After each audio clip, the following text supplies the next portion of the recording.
Senator from Pennsylvania. Thank you very much for yielding. I just wanted to touch on a point that you just made that I think is really important to underscore, because I think you and I would agree without hesitation that there are any number of earmark projects that probably had very good merit.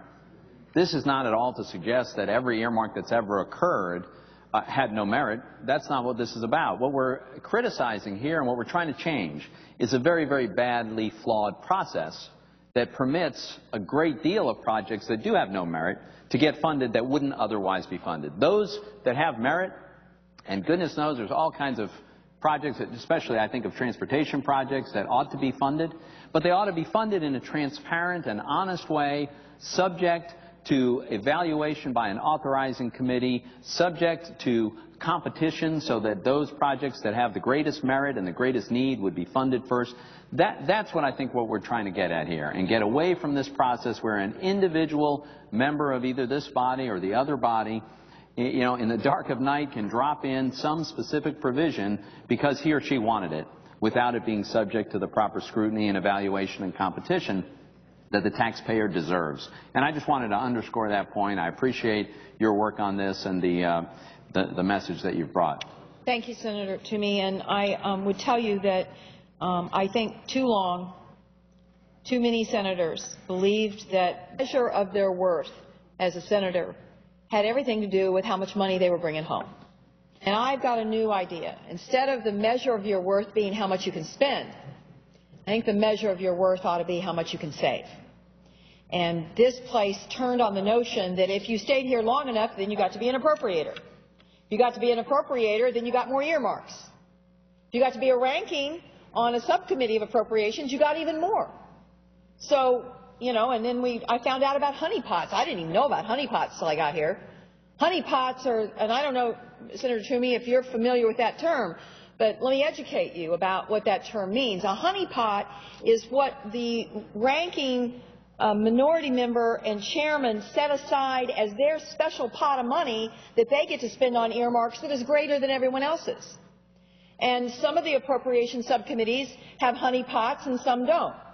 And the very notion that we're deciding how to divide up the money based on how long you've been here, what party you're in, what committees you serve on, you know, that's not the way you spend public money.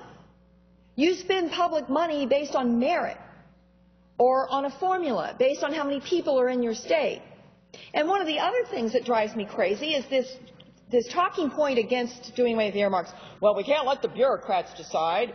We can't let the bureaucrats decide. We can't let the executive branch decide. It's the power of the purse. We've had the power of the purse in Congress for hundreds of years. Earmarking is a modern invention. We have the right to oversee the executive budget, change the executive budget, cut the executive budget, add money to the executive budget. We can do that as Congress, and that has nothing to do with earmarking. And let me also say this about this talking point. You know, this notion that earmarked money just arrives on trees somehow. Where does the money for earmarking come from? Well, it comes from other programs. And guess what it's taken from? It's taken from programs like, I'll just say, like surface transportation. Let's talk about that. We have a local process in Missouri. We have stakeholders all across the state that go to meetings and the public is invited. And these agencies work very hard at trying to prioritize their transportation projects based on the economic needs of their community, based on safety considerations. And these local folks work really hard to prioritize their projects. And what does earmarking do? Cuts in line. One individual's judgment supplants all of the local planning. This isn't about Washington bureaucrats. In a lot of these instances, it's about saying, well, I know better than the people back home know. And I'd rather decide, rather than look at the burn grants, another perfect example. Money for the burn grants, which is a state-administered program done on a competitive basis at the state level. They've been stealing money out of the burn grants for earmarks so that one individual senator can decide, well, this sheriff needs new equipment, as opposed to the state authorities deciding that there maybe is a crime problem in one area of the state, like a methamphetamine problem that needs special attention. So Absolutely. Pennsylvania. Thank you very much, because, again, this is a very important point, and it's a common refrain from those who'd like to go back to earmarking that we can't turn this over to the bureaucrats. Who is it that controls the bureaucrats? It's Congress. If we think the bureaucrats are allocating resources in a way that we don't approve of, we can change the rules. We write the law that determines the criteria, the metrics, the methodology, the process by which they compete and evaluate competing projects. That's entirely up to us. So it's not fair for us to suggest that, well, the bureaucrats won't spend it wisely. Well, then we should set the rules so that they must. And frankly, they don't have the kind of incentives that some people who are holding elective office think they have to try to show up back home with a big oversized check. The bureaucrat doesn't have that incentive. So I would argue that I can't imagine any bureaucrat that would award several $100 million to build a bridge to nowhere, or to build a Cowgirl Hall of Fame, or an indoor tropical rainforest. These are things that if a bureaucrat did make those decisions, it would be because they were following ridiculously flawed guidelines given to them by Congress.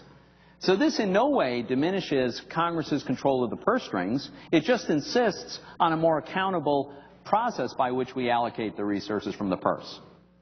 It is easy to see why earmarking is held so dear to so many members.